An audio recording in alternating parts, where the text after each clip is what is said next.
All right. Welcome to Get Rich and Die Golfing. We have a great show today.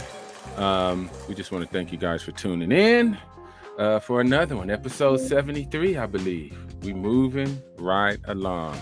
A podcaster told me a while ago, we don't even talk to y'all until you hit 100 episodes to make sure y'all real. I was like, 100 episodes? We got that. Don't worry about it.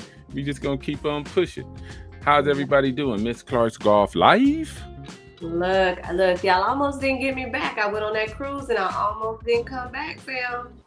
Man, it was everything. Where'd you go? What course did you hit?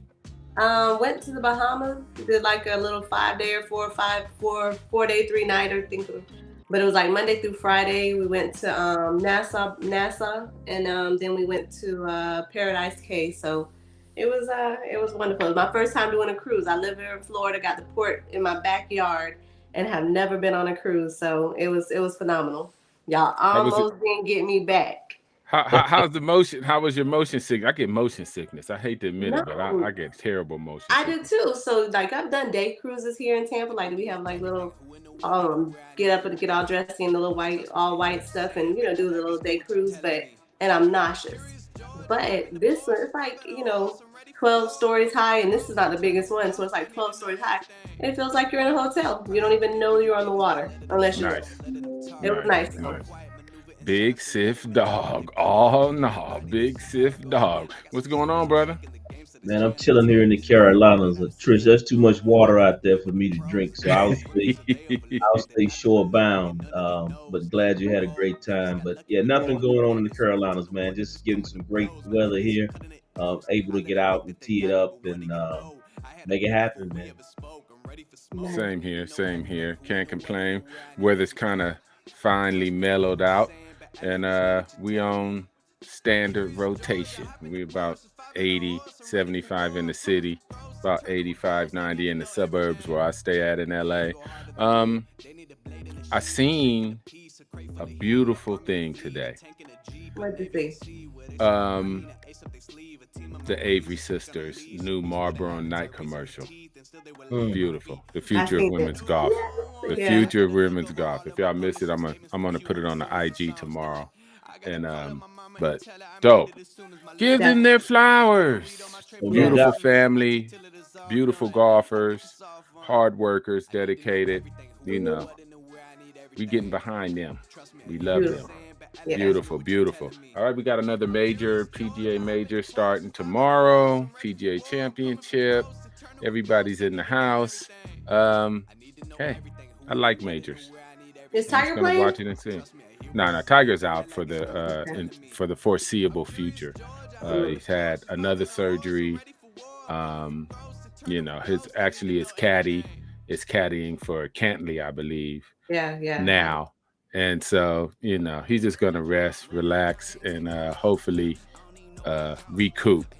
Hey, save a little bit for the senior tour. Save a little bit still for your son and your kids. You've done enough on the PGA Tour. He's still a leader. He's still a thought leader for the tour. He's still a leader in the tour. He still moves the needle. So, he came back and won I think a sneak Masters out of the blue. He'll be all right. Anything else? We had a lot of college. Got a lot of college playing. Just rounded up our HBCU colleges. I think we're having them on next week. And the state. I had a title, but I'm gonna change my title. It's gonna be the state. It's gonna be the state of HBCU golf. You know how we do.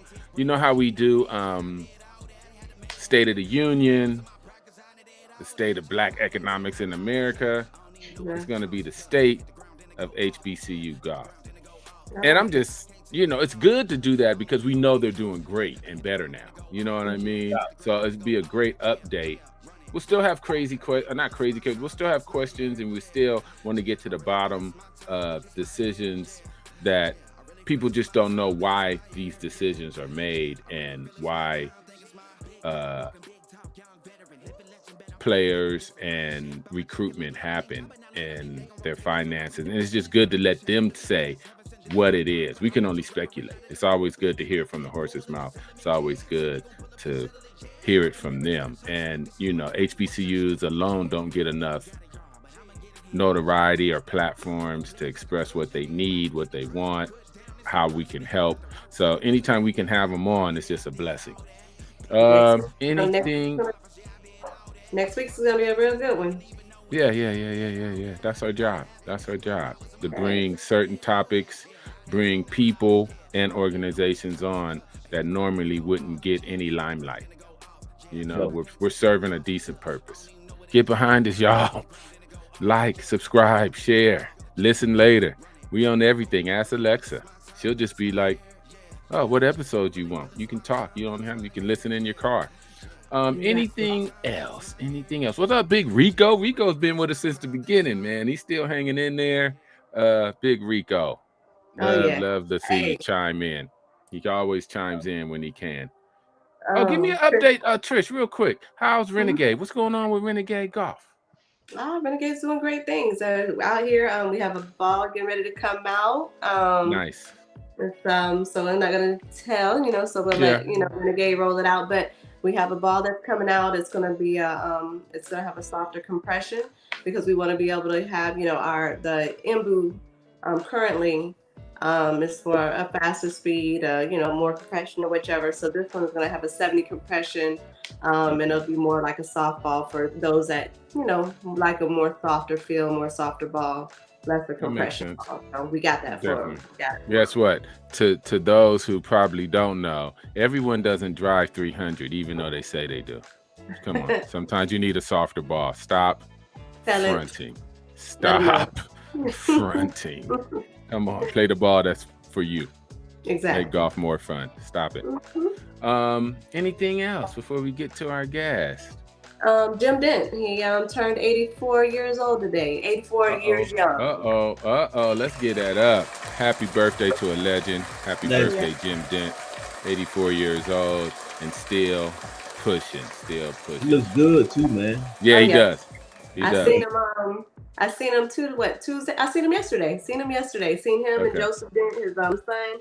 And he's gonna be playing in Chicago with the APGA. So we got to root those fellas with the APGA on, and I told him, I said, we got to get them on and talk to them and, talk about how that journey looks and, and being the son of a legend as well. And so they're going to come on as well, come back. Well, Dent's going to come on, and then Joseph Dent's going to come along with them. So beautiful, so beautiful. Again, that's why the platform is important. Dent, he's going to get some pub, but he can always come on. The son can come on. We're going to keep these names in your ear and in your thoughts continuously as it should be. And when we control our media and our message and our narrative, we get to do that without anything. So beautiful times. Anything else? Yeah, Cedar Crest, man. They erected a statue of Big Charlie Sifford. The unveiling of it last week. It was dope. Charlie Jr., Julia, and Julia's son was there. There's some other things that are going on as well that we'll see. Also, man, Kendall Jackson, All Conference, Tim O'Neill, did his thing, led the first round. He did, in a major too. Yeah, I mean, about Willie Mack. Willie Mack, what did he make? He made... He's into the. I think he's in the final qualifier for the U.S. Open out here in LA. I think he's got one more stage, and then he might be at the U.S. Open out here in Bel Air.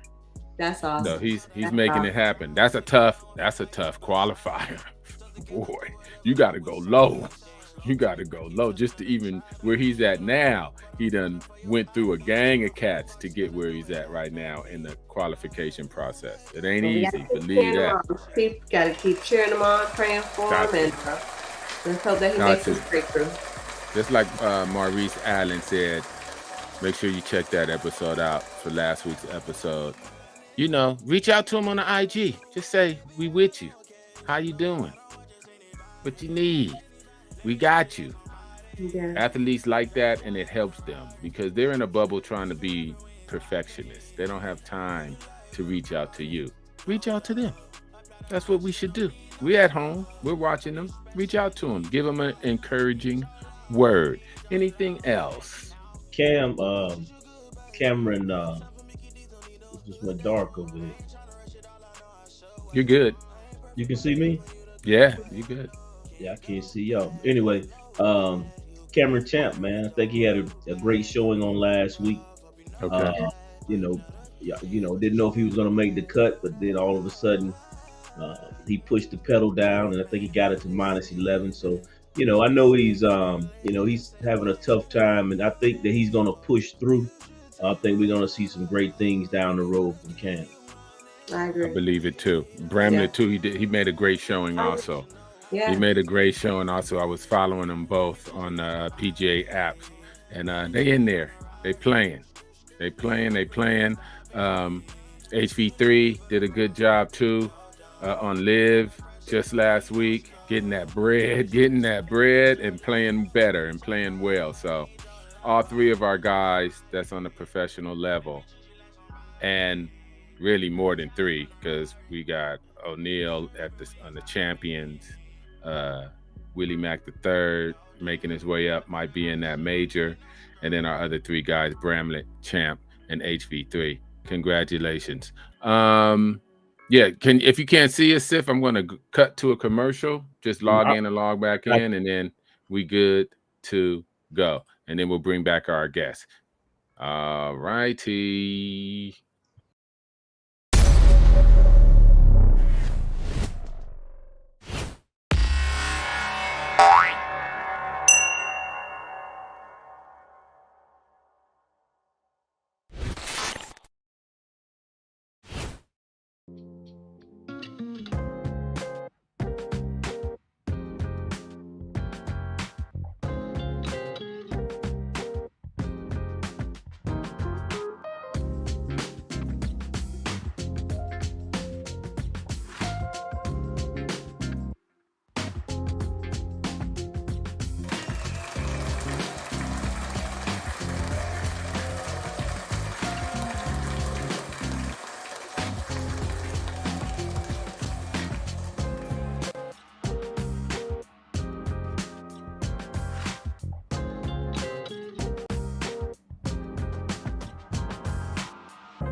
Can't hear you, Manny.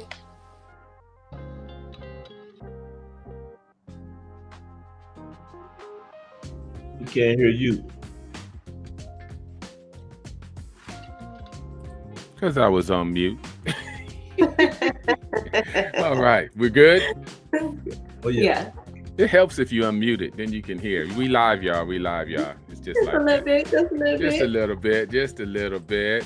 Oh, we got our girl. We ain't seen Carrie in a minute. What up, Carrie? Oh, Carrie! That's right. Carrie is doing her thing over there. She is about to be a whole professional around here. Y'all better watch out. I've been seeing that swing, Carrie. We've been checking you out on the social platform. She putting in that work, y'all. She putting in that work up here by me in Cali, just up in the north area, I think. All right. We got a great guest. Ain't no need to hold this profound thinker any longer. Let's bring him in. Give us a quick intro, Trish, and let's bring in our guy. All right, fam. We always talk about the mental piece of the game. What better way to talk about it, talk about the science behind it, everything that works behind the brain, than to bring on a doctor that studies, that his doctor is in human performance. He's a performance psychologist as well as a neuroscientist. So we have Dr. Gary Sells joining us this evening, and we are excited to talk golf with him. Beautiful.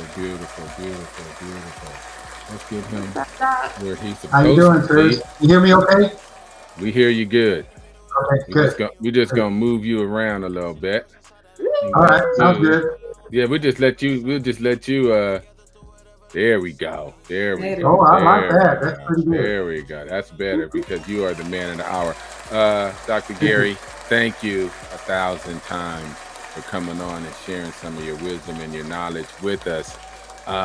Just give us a quick background and we'll then we'll start from there. Give us a background. Okay, well, I've been doing this work for, oh my gosh, over 40 years. Spent the last 32 years at Indiana University as a professor. Retired recently. They bestowed me with emeritus status. That was a nice way to walk out the door. But I have been doing this. Let me tell y'all how I got started. When I got my job at Chicago State University, 27 years old, they saw me on the tennis courts and asked me to coach tennis. And so I played tennis, but I never coached. So I went, joined, became certified and all that, and went to a conference and walked into a room about mental toughness, sports psychology. Now, mind you, like all the other brothers, I played basketball, football, baseball, team sports, never played an individual sport. Man, was I out of my element. Boy, let me tell you something. This speaker was mentioning words like choke, tank, pressure. He was talking about me, okay? And I struggled in the beginning of my tennis career because I'm on the court by myself, all right? So he, got my interest, went back to school, had to go back to school to get my PhD in order to keep my job at Chicago State, and got my doctorate in human performance. And I made sure that I specialized in this piece that I knew nothing about, performance psychology, got my degree in kinesiology. And the rest is history, man. I've the last 40 years, I've worked with the top players in the NBA and the NFL, Major League Baseball, professional golf, and tennis. Won a lot of state national championships. I have international clients overseas, Barbados, Nassau, Bahamas. Been traveling all over the world doing my clinics. I work with the national golf team of Barbados. Just just following my work, but performance psychology and neuroscience. I'm not a mental toughness coach.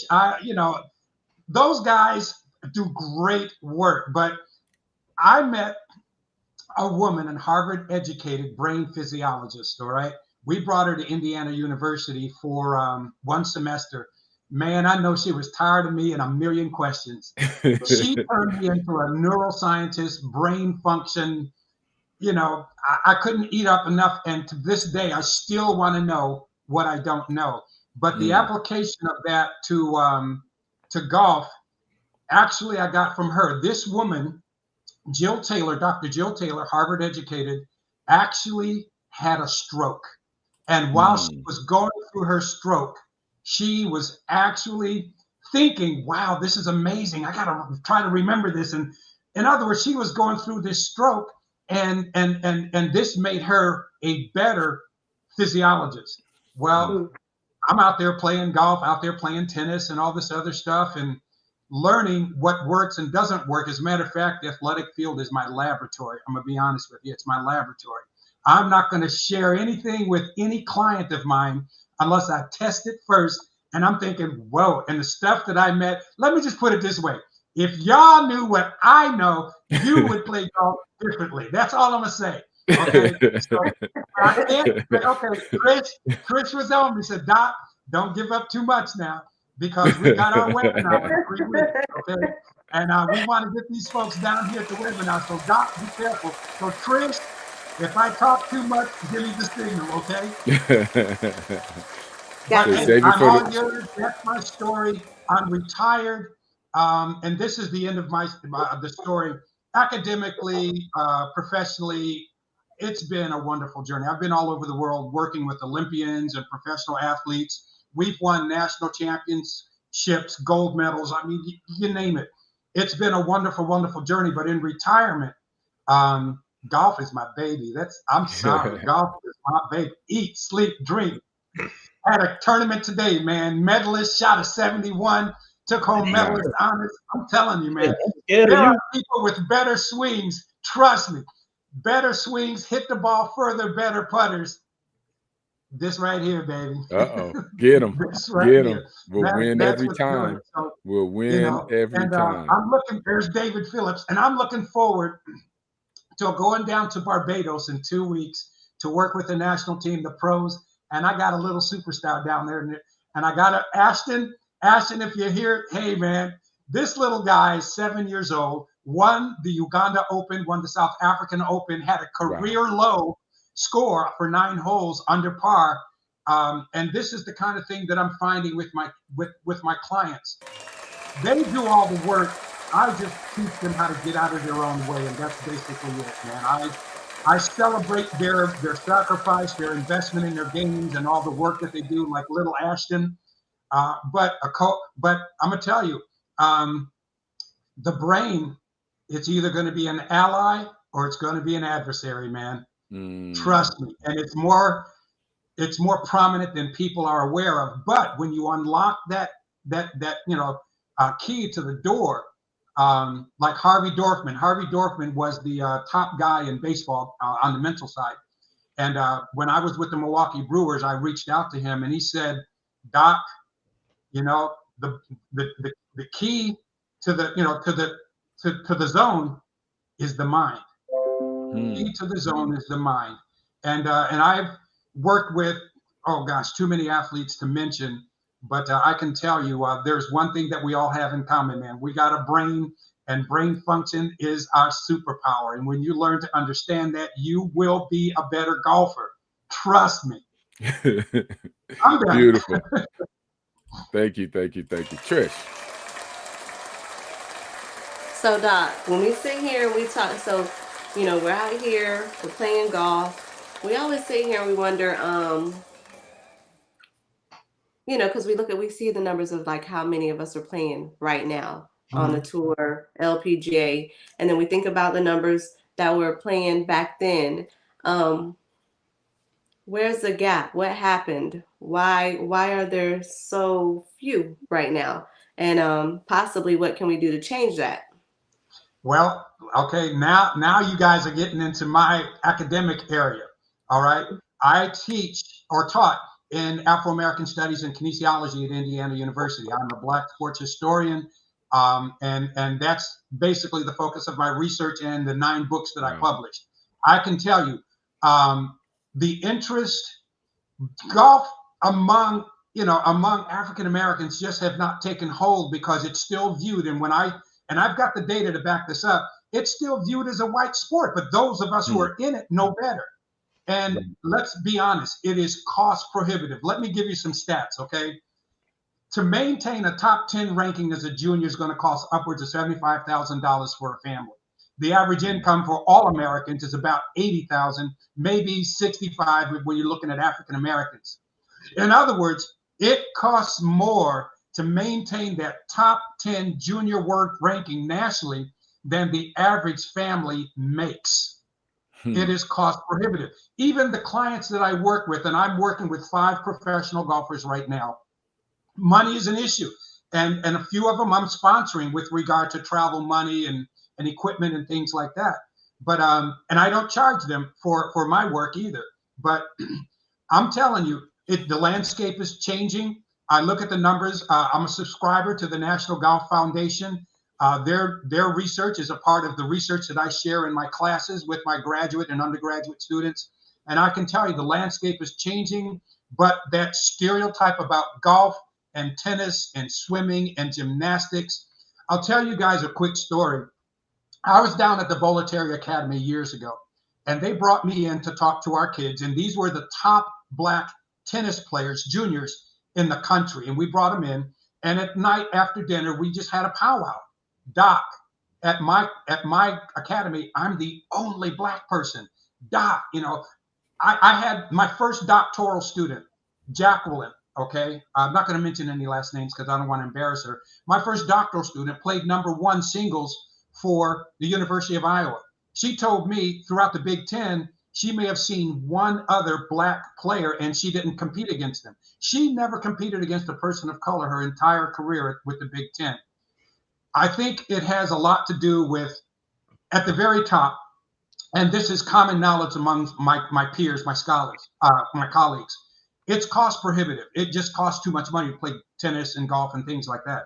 But second, that social stereotype, that bias, oh, that's a white sport. And my kids told me that when they mentioned that they played golf or tennis or swam or did gymnastics, I see you smiling, Manny. Oh, you're not right. You need to turn in your black card. Man, they caught it bad. But I told them, when you're talking about when a kid is really, really good at the national level, you can monetize your talent. You can monetize your talent in the way of a scholarship, and at the very least, pay for your education. And here's something that we noticed: scholarship athletes eventually out-earn their parents. Eventually, that's the key word. Eventually out-earn their parents and if they graduate. So, I mean, I got loads of data up in my head, but Trish, that's the long answer to a short question. I apologize. Oh, no. We like to hear it. Absolutely. Okay. Trish. Hey, or Sif. Hey, Doc, question. Sir. Hey, I love your energy. It's absolutely awesome to see that you're very excited about what you do. And I'm excited about what you do. Let's talk about the subconscious. And I think a lot of times, like for example, Manny on last week was in Vegas. He played great the entire round. He gets to hole number 18 in the middle of the fairway. He's got a sand wedge and he shanks it. He didn't feel any kind of way, but he shanks it. So I tell people, I don't teach, but I instruct some folk in this space. And a lot of times they have no idea that the subconscious may take over. They say, I'm feel good, I'm having a great day, but there's something that happened during the course of the day that's embedded in that subconscious, and it rears its head at the least opportunity situation. Could you explain the subconscious? Absolutely, man. And we see this on the PGA Tour, British Open. Who was that one guy had a 2-stroke lead and lost the playoff? And Tigala this past season, he lost it on number 18. Man, he had a bad shot on number 7, on number 18. Listen, you know what I call it? And you don't even feel it. You don't, hey, Manny, I would argue you probably didn't even feel it. You just did your normal pre-shot routine. I call it invisible stress, bruh, and it's real, and you experienced it, okay? Last week, I was playing, hey, man, double bogey on the last hole. Didn't matter because I still won by 5, but let me tell you, double bogey on the last hole. I snaked a 5-wood right down the middle, and it cut just the way it's supposed to, and then it was over after that because it hit a tree, went into the woods, had to pitch out, didn't get out. You know the drill. Invisible stress. While you may not feel it on the outside consciously, it operates subconsciously. So, Manny, sit back in your chair, do a, okay, Trish, I'm done, and then hit your shot. Okay. And it's invisible. Release it. But the main things that you did everything right, man. You did everything right. Probably the pre-shot routine, got your drive down the middle of the fairway, and you can hit it thin, you can hit it fat. And, you just pray to the golf gods, please don't let it be a bad shot. Because I had that same shot today. Fortunately for me, though, it ran up to the middle of the green, and I was able to chip it up in one putt for par. But it happens, man. It happens. I call it invisible stress. Here, I'm the guru. I'm the neuroscientist. I'm the one studying brain function. All I can say is, where the heck did that come from? I know that's what you said, man. You didn't. I was like, I just threw my club up. I was like, it's over. I ruined everything. I just threw my club up. I was like, I ruined everything. Hey, I like welcome the to golf, opportunity. man. That's just the nature of the game. Everything looks like it's working fine. And but here's what'll happen. You'll squeeze the golf club grip just a little more, and you lose that flexibility in the swing, and then you'll come up on it thin, or you'll come down on it thick, or you'll be just a little bit nervous, just a tiny bit. And trust me when I tell you, those neural pathways, they change, man. The adrenaline and norepinephrine and all kinds of chemical reactions in the body, they change. The only way to get yourself relaxed, I'll kid you not, breathe in, hold it, breathe out, do that 3 times, and then start your pre-shot routine. Mm. In other Reset. words, the more important the shot, the more you got to rely on that anchor, and the anchor is the pre-shot routine. I'm sorry, Trish. I'm giving away Don't give too away much too much information. game. Don't give I away am, too man. much game. I got to save this for the webinar. Y'all, you know. You good, Doc. You got a whole bunch of knowledge to share. So I'm sure there's so much more, and there's a lot to it. Every client that I work with is different, and I'll let you guys know I'm working exclusively with golfers in retirement. I had 2 basketball players call me out, want me to play with them. I told them, nope. Do you play golf by the chance? No, I don't. Okay, sorry, man. I got to delete you. I'm gone. That's it, man. This is my time. Raise 2 That's boys. right. You know what I'm saying? Raise 2 boys, kick them out. Now it's my turn, bro. That's right. I'm playing golf, coaching golf, traveling, playing. Yeah. Beautiful. Okay. Beautiful, beautiful, beautiful. I love that you go so deep, and you put a life's work into this too, which is just extraordinary, because a lot of us don't even get to the privilege to hear your thought, and you're a thought leader in this.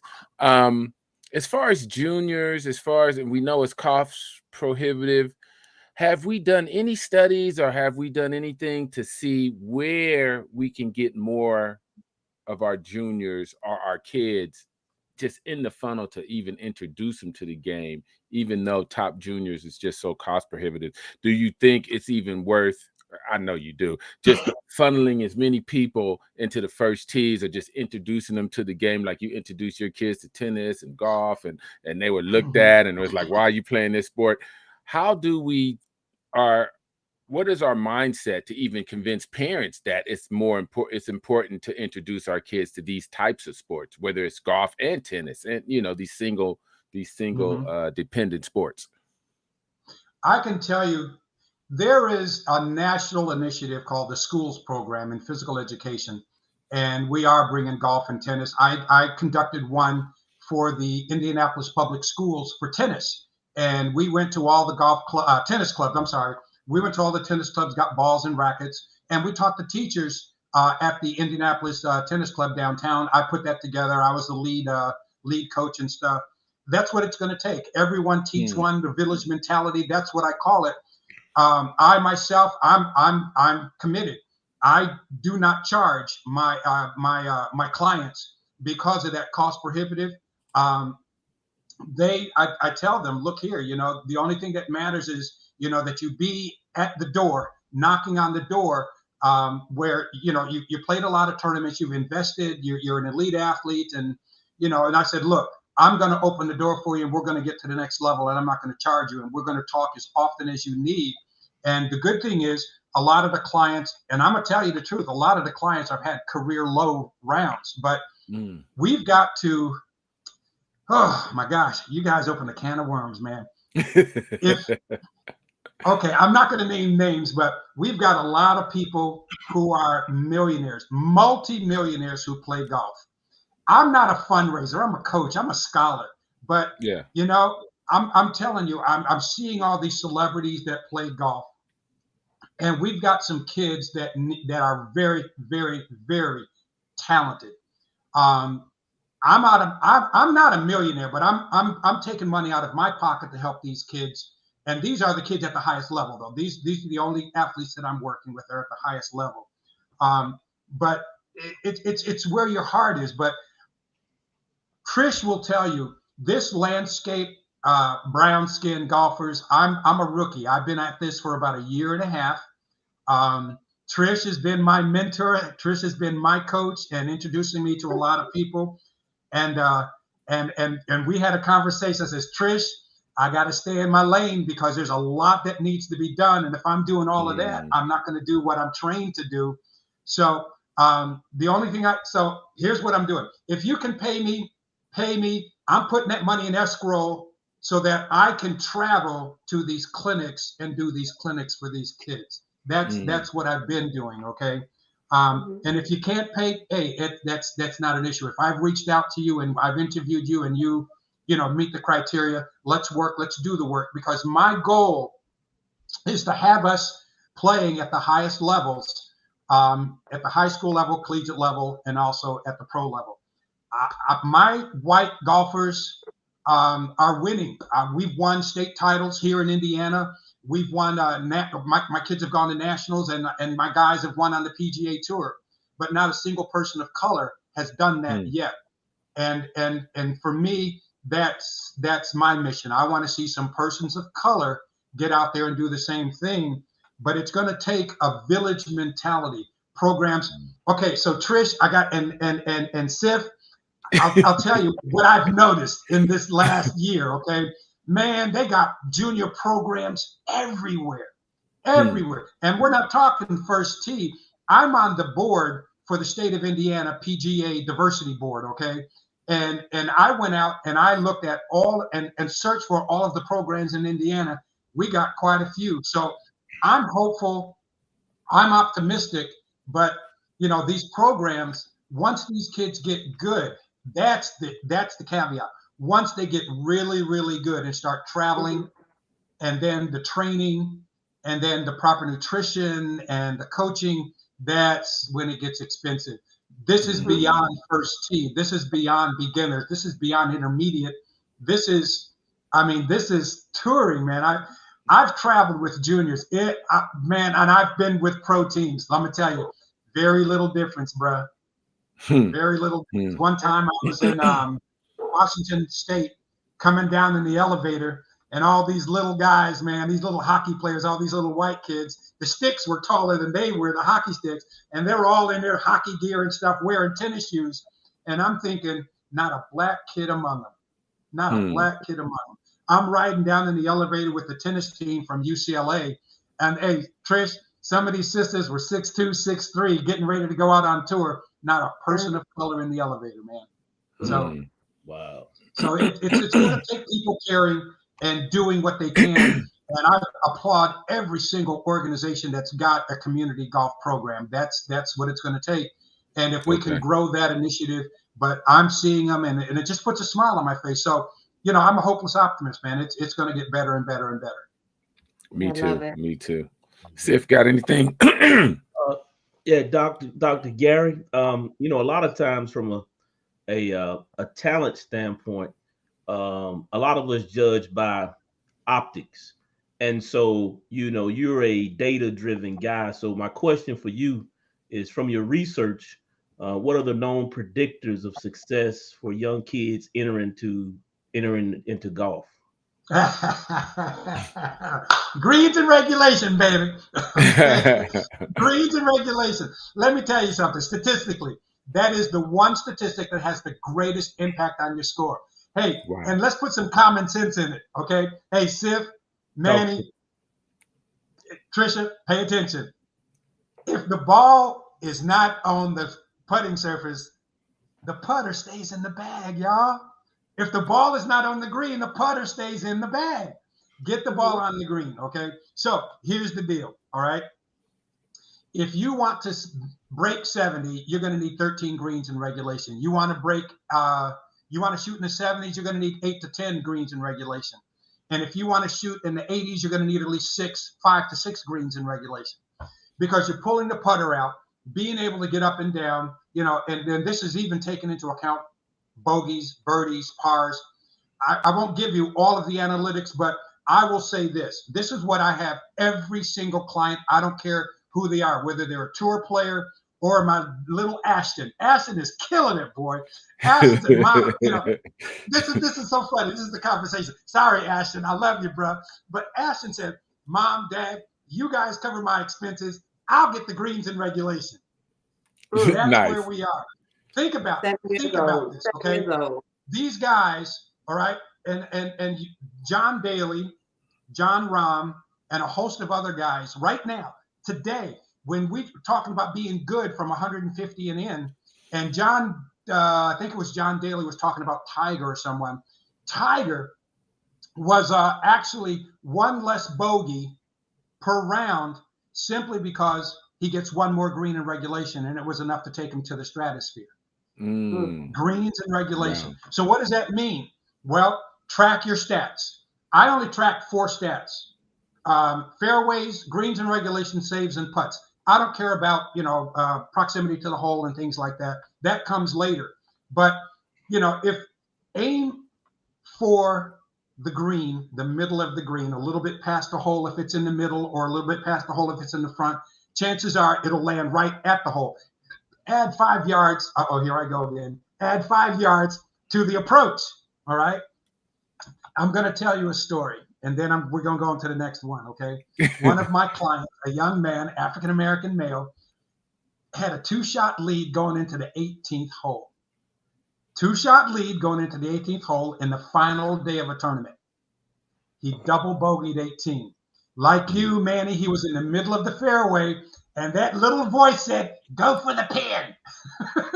Go for the pin, all right?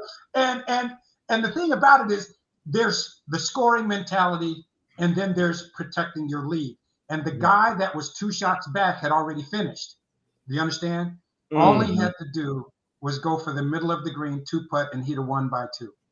But nah, he went for the pin, and the green sloped away, and he didn't take that into account. Ball went out, didn't get up and down, double bogey, lost by 1 on the 18th hole. That's mental discipline, bruh. Go for the middle of the green, protect your lead. You know what I'm saying? And that's,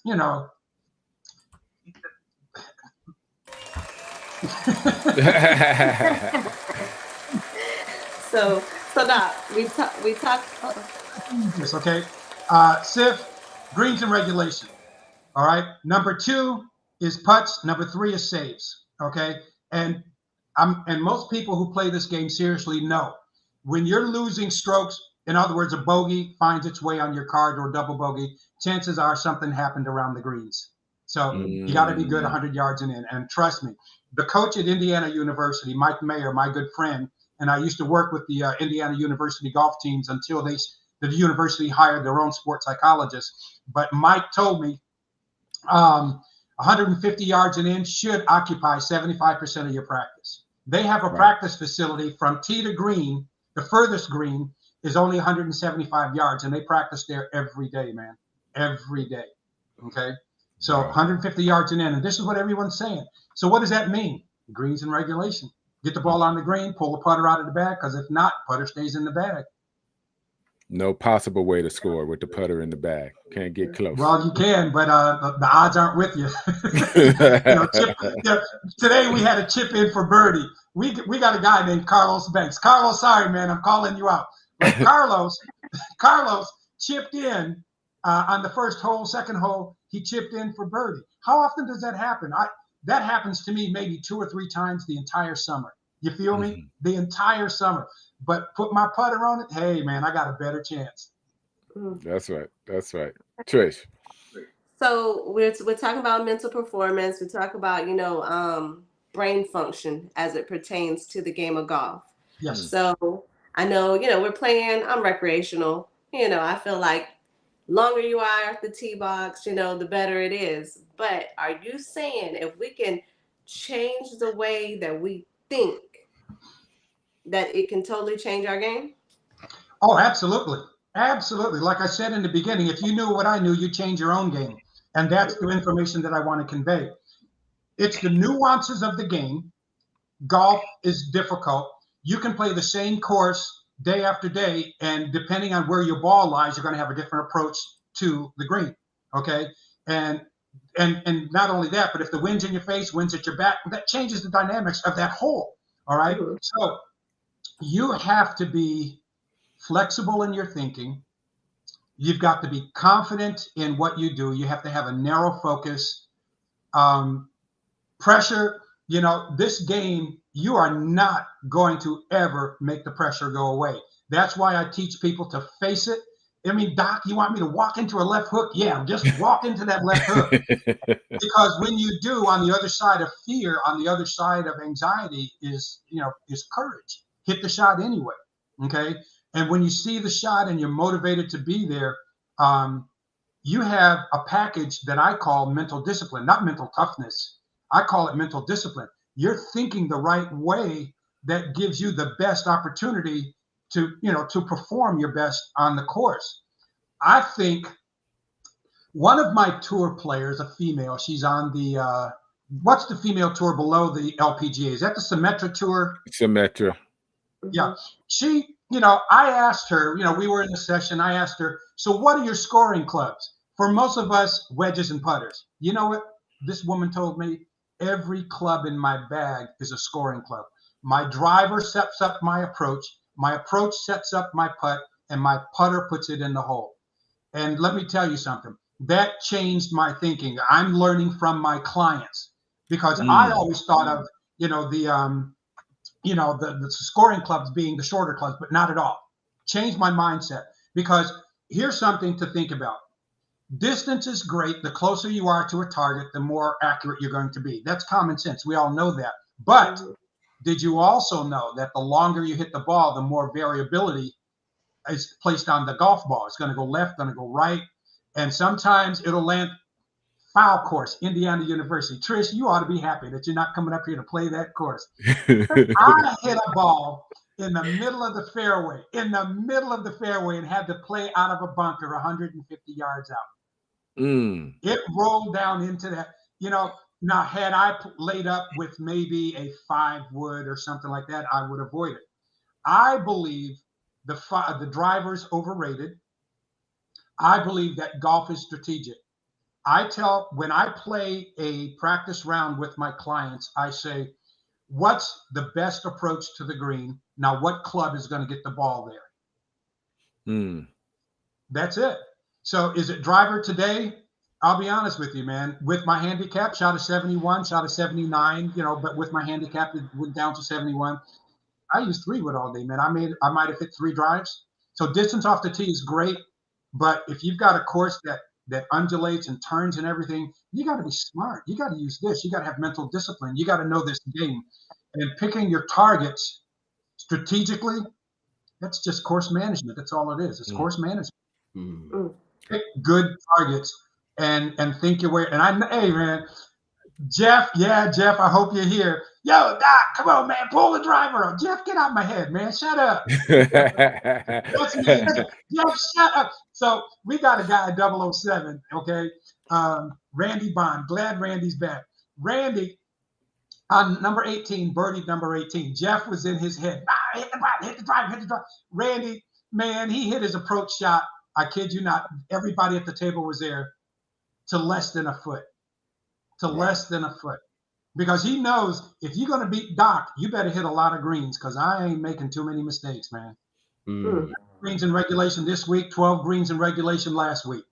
You feel me? Come on. That's my game, man. I'd rather use my putter than my wedges any day. Okay. Beautiful. Giving that game up. I love it. It's so many variables to golf, so many variables to even your own discipline, and how do you manage yourself, plus the golf course. Absolutely. I know, Trish, you guys are having a seminar. Is that next week? June 8th. June 8th. Talk about that, Trish. Give us, so we can keep talking about it and maybe say it a couple of times on the show. What brought you guys to do that, and why are you doing that?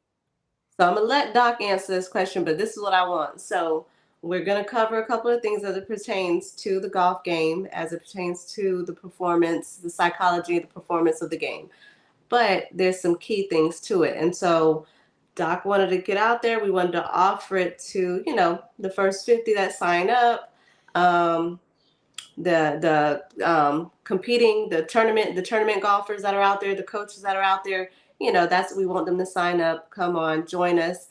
And then I'm going to let Doc tell you the basis of what we're going to talk about at the webinar. Okay.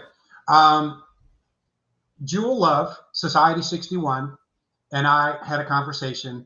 There are a number of junior tournaments. It's the same juniors playing all these tournaments. I even met some of them at the Jim Thorpe. And there's about 150 juniors that are playing and traveling and playing at the elite level of tournament golf. And Trish knows me, my energy level, sometimes, man, you drink too much coffee. Trust me, I don't drink coffee. This is real, okay? I want to go out there and I want to work with every single kid. Trish made the recommendation, do a webinar, do a podcast. And Manny, Sif Dog, y'all need to do this, man, because you guys, I watch your podcast and I said, dang, I need to do what they do and get the word out to these kids, but just the mental part. I don't want to bring in guests and all that stuff. I just want to be a teacher. So I want to reach these kids, and I'm working with probably 2 or 3 dozen right now, but I want to reach all 150. And all you got to do, like Tricia said, let's do the webinar. And because I'm doing it through the university, I'm able to download it, and the kids will have access to it afterwards, just like you guys on YouTube. The kids will have access to it. So those that don't come in will have access to my work. And then I tell everybody, follow me. Follow me on Instagram. All of my work is on Instagram. I do little nuggets, and that's research-based as well. The attention span of juniors might be 12 minutes, so I make sure that my posts are very small. And then I also make sure that I do the stuff that is critical to their success as golfers. I don't do nutrition and fitness and conditioning and clubs and swings and all that kind of stuff. I do just 2 things, course management and self-management. Those are the only 2 things. And Tiger will tell you the 2, you can't separate the 2. So I'm doing the webinar because I want to reach as many people as possible to get this message out to help these kids get to the next level. And when I get a thank you, that Doc, I had a career low. Trust me, man. You think this is bad? You should see me when somebody says thank you, and I got to, Doc, I wanted to stay. It gets worse, man. It gets worse. So, but it's that village mentality. It's the servant mentality in me. I've got this knowledge. I'm retired. I need something to do, man. My fellas, we call ourselves the OSPs, the old school players. They were schooling me and mentoring me my last year of work. They said, make sure you have something to do in retirement. This is what I'm doing. That is just, thank God for modern technology, because you do get to share your knowledge. You do get to share your knowledge. You do get to be able to do this webinar. That's why I wanted to keep bringing it up, because we want it packed, especially for the juniors, especially for them to dig. They wouldn't be able to find you. They wouldn't be able to afford you. They wouldn't even access all your many, many years of data-driven knowledge. So thank God for Trish for thinking and putting it together. You are the man. Trish, let's say when and where one more time. So tomorrow we'll be sending out the information to the junior golf, the folks that we know in the junior golf space. And like Doc said, we know if we sent to the JTI, if we sent to the Mag Champ, if we sent to Jenny Bethune, we're touching a whole lot of the same folks. But what we're hoping is when we send it out, when we share it on the podcast as well, it's going to be able to touch all the folks that need to reach, that it needs to reach. So you can start, signing up tomorrow. And it's for June 8th. It's going to be June 8th is the webinar. It's going to be at 8 p.m. And again, it'll be recorded. What was that? Eastern Standard Time. Eastern Standard Time. I apologize for interrupting, but I wanted them folks out in California. I wanted to go as late as I could on the East Coast so that we can get them folks in California.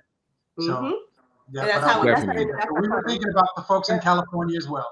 Yeah, that's why we do it. I'm in Cali. You guys are in Florida. We do Eastern Standard Time because it's 5 here, but it's okay. And it'll be in perpetuity, and it'll be recorded, and they can get all the information that they can. Beautiful, beautiful work. I don't want to drain any more of that beautiful knowledge because we want to save that for the seminars and hopefully many more seminars that come. So folks, you've gotten a small taste of the brilliance of Dr. Gary. Make sure we sign up and get into that seminar. He's doing it for the kids, y'all, juniors. He's worked with any and everybody at the top elite levels of sports and academia. Tap into this resource, y'all. Tap into this resource. Others always tap into community resources, and you wonder why they have a small edge. He's possibly your edge It is. and the start of something fantastic. It So is. we're going to end it there. We're going to give Trish, Sif, and then Doc the last couple of words before we out. Sif, I'm going to start with you. Last parting words. Hey, Dr. Gary, man, it was a pleasure. Thank you. I can see that you have a wealth of knowledge and understanding. And I'll jump on some old men too now. So fly down to out that 71. I'll fly down there and see if it's for real. You know what, man? You better make sure you got a whole bunch of money in your pocket, bro. Because I'm taking it. Like I always tell people, we gonna play for a Coca-Cola or Coca-Cola truck. You make it easy on yourself. But seriously though, Doc, man, this is an eye opener for me. The next time we have you on, because Manny always welcomes everyone back.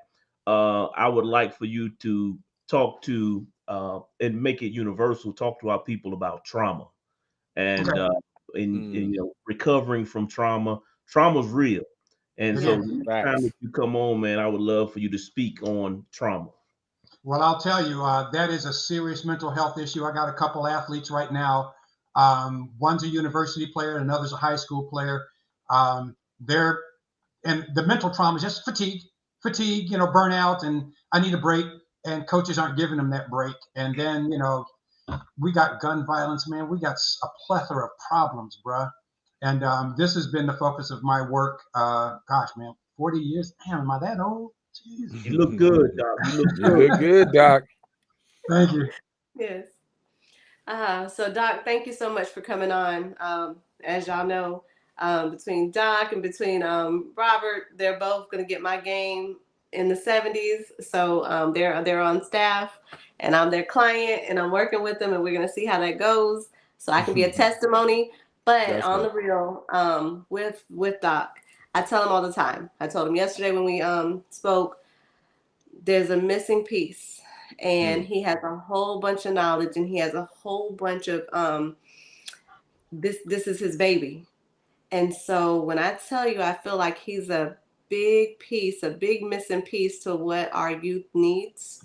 And once we get him out there, when he's out there to be able to share his knowledge and share that mental piece that some might be fighting, some might not even know that it's that important. Absolutely. I think it's going to be a game changer. So thank you so much for coming on, and I'm looking forward to working with you in regards to the webinar. And I hope that anybody that has a junior, anybody that's out there, working with any juniors, that you sign up, you join the webinar, and let's hear what Doc Sells has to say.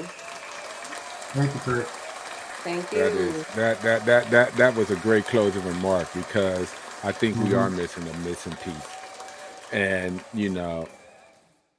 from analytics, data, and his wealth of knowledge, come on, we need him definitely if we want to do anything in this so-called minority golf space. Doc, I'm gonna give you the last parting words. If you just want to say hello, goodbye, whatever you want to say in the parting words, you have the floor. Okay, well, thank you so much, Manny and Sif and Trish, for bringing me on and letting me share my platform. Trish has worked real hard on me to get me out here because she knows that I work with famous people. I don't want to be famous. I want to stay in the background, and I've been doing that for 40 years. I had a lunch with Robin Roberts one time, and we couldn't even enjoy our lunch. We did a thing at Spelman campus, and we were just trying to grab some dinner, and we couldn't because people kept coming up to her and asking for her autograph. All I could do was shake my head and feel sorry for her, but she said something that touched me. Robin Roberts, I'm going to tell you right now, girl, you touched me. She said, Gary, that might be the 100th person to come up to me for an autograph, but they don't know that. I'm going to sign the autograph. Her heart was in the right place. She cared. And I call that a kind heart. She cares. And that's what I do. I care. I want to see us at the highest levels. I want to, Tiger, John Shippen, and, we got all these kids, and Moby Dillard, and, we've got some kids in the pipeline. I want to see them do well. So this is the journey that I'm on until the good Lord calls me home. Tricia, thank you for for your guidance and for convincing me to come out of my shell. Okay. And Manny and Sif, thank you for having me on the show and giving me a platform. Hey Trish, I'm feeling confident that we're gonna do something, girl. We're gonna do something. I'm a believer now. You know, man, let me tell you, she's been working on me, man. Girl, I'm tired. I'm out here now, and I hope. I love it. Literally yesterday, I literally got him to say yes to come on the podcast because we've been talking for a long time. And he's like, hey man, she twisted my arm so bad I had to put some Bengay on my arm, man. That arm hurt. Let me tell you, she's our plug. That's the plug. You done ran into the plug. She plugs everybody together. But she was telling you the truth because we just have a conversation like we sitting on the patio with some Cuban cigars and something, and we don't. Our platform is to just have conversations like we're in the golf locker room. Yeah. You know, like we just sitting around and people can chime in and sneak in and listen to good conversations that they're not always privy to by the spaces and the company they keep. All right. On that note, again, Doc, thank you. Great resource. Be sure to look for the updates for this seminar. It's just been a very special evening with Dr. Salas. Let's go, you guys. And on that note, we out. We're out. Thank you.